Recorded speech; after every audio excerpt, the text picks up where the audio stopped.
Hello, my name is Keshwani. That's Keshwani, Keshwani. We are here because we want to prepare for GRE. We have been solving GRE math problems out of this book here, the official guide to the revised GRE, the second edition. If you do not own this book already, purchase one immediately. You're going to need it. The problem that we are about to solve is the one that you will find on page number 245. Please turn to it. Page number 245, and today's our lesson number 357. These problems that you see there on page number 245 are the exact same problems that appeared in the first edition of the revised GRE. We have already solved every single problem from this book, every single math problem that is. If you're interested in watching the original solution to the problem, you will find the original solution on day number 150. We are going to do the very first problem on the page that you see there, number 15. We are told that a group of people want to charter an aircraft. A group of people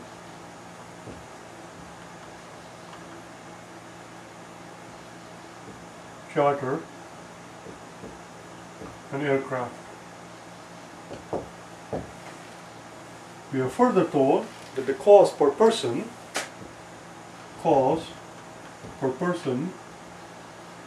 is going to be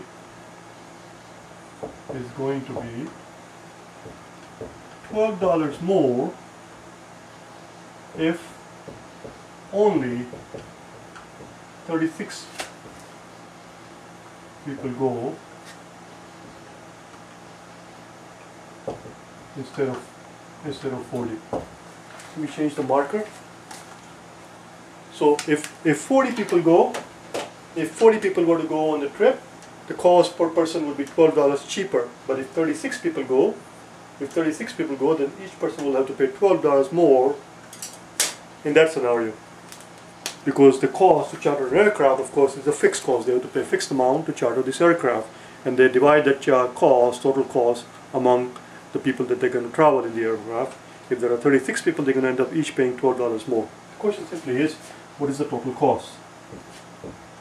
What is the total cost? That's all. So let's get going here. Here's our solution. So the total cost that we're looking for, let this total cost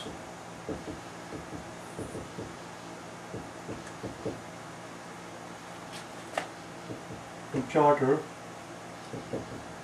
the plane be $C. C for the cost.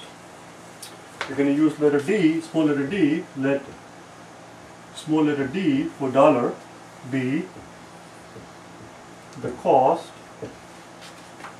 per person when 40 go. If 40 of them go, then the cost per person we're going to represent with the letter D. Therefore the total cost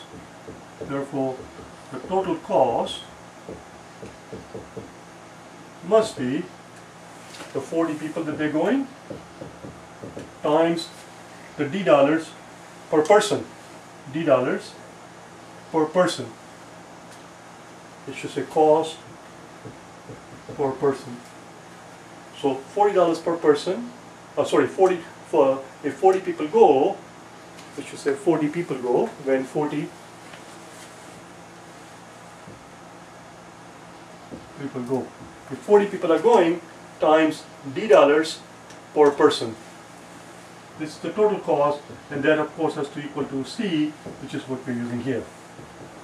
So this is our first equation. We also know that the total cost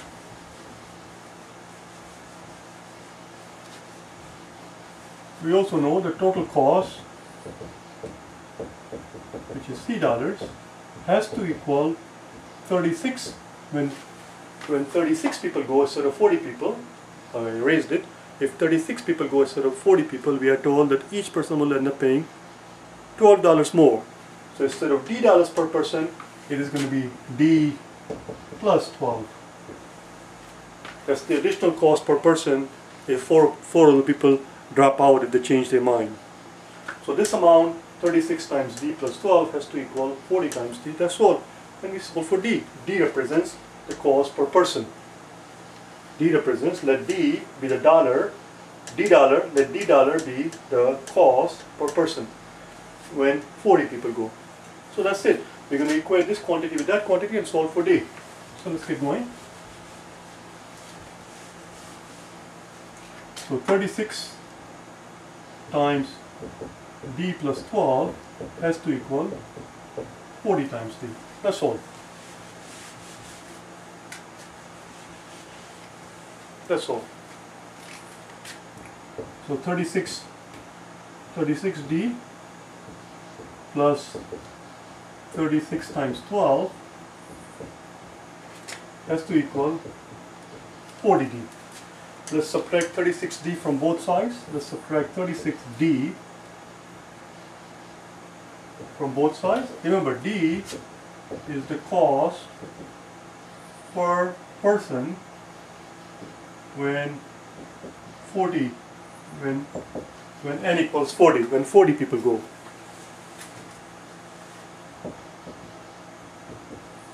If n equals 36, then the cost per person is D plus 12. That's it, we're almost done. This is plus positive 36D, this is negative 36D, it drops out. 40 minus 36, we get 4D equals 36 times 12. Therefore, D, divide both sides by 4, and therefore D equals 36 times 12 over 4. Let's divide top and bottom by 4, and we end up with 36 times 3. D equals 36 times 3. How much is 36 times 3? How do I know? I don't know what 36 times 3 is.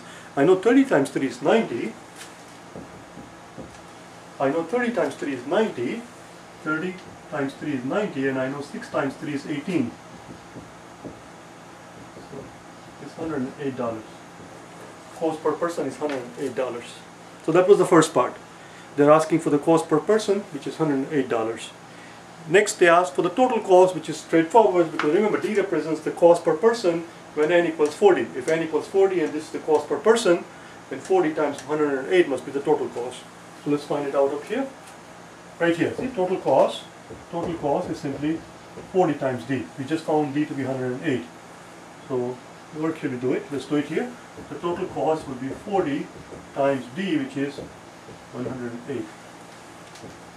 108 times 40, that's 32, and that's 4.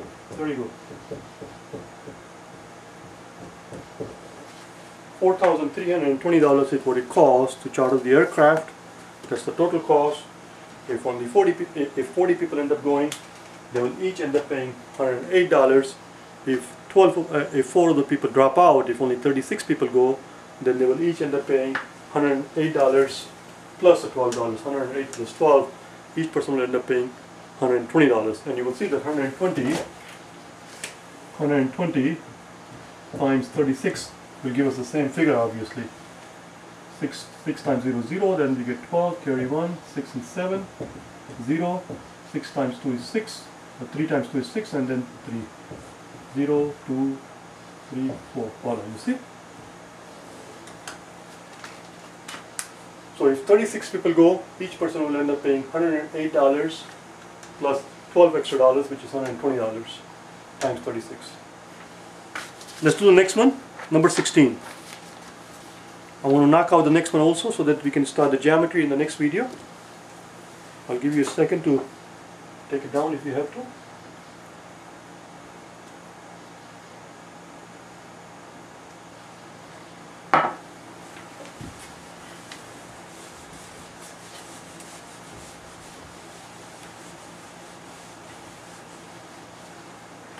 Number 16.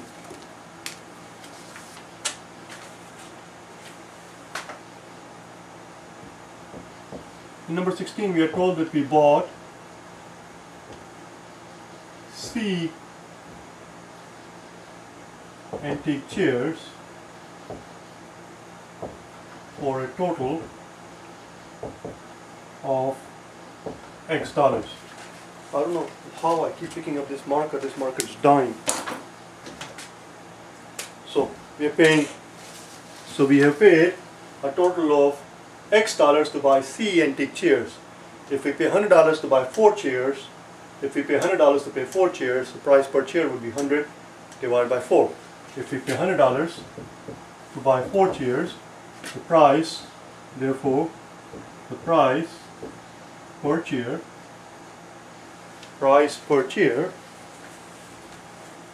would have been 100 divided by 4. If we pay a total of $300 to buy 3 chairs, the cost per chair would be 300 divided by 3. If we pay X dollars to buy C chairs, the cost per chair is X divided by C. We are told then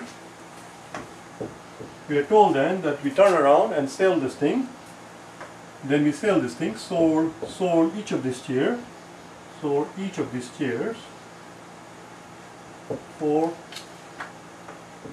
$Y each, that is. So if you're selling it for $Y and it's costing us this much amount, the difference between the two is the profit per chair.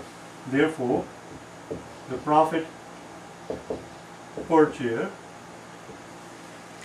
that implies that the profit per chair must be the selling price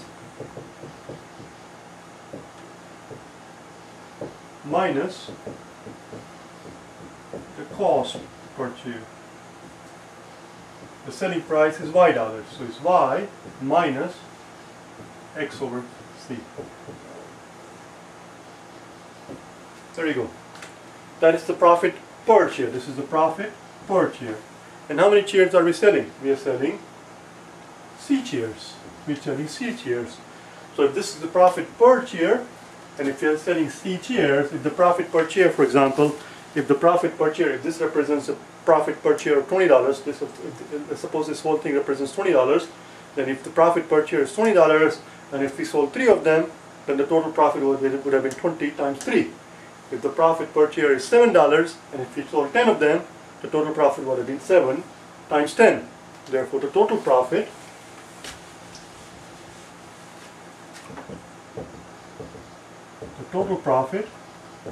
would be the profit per chair, which is Y minus X over C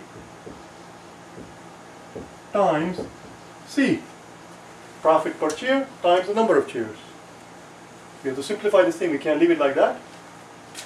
We need the room. So let's write this as C times Y minus X over C. C times Y is CY, and then this is going to be C times X over C. C times X over C, C drops out, we end up with C times Y minus X. And that is our total profit. That's it. They're asking for the profit per chair, which is this amount right here, and the total profit. This quantity is the profit per chair times the number of chairs. Total profit is profit per chair times the number of chairs. And that's what it boils down to.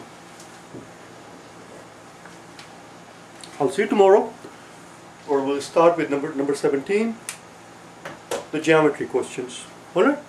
Bye now.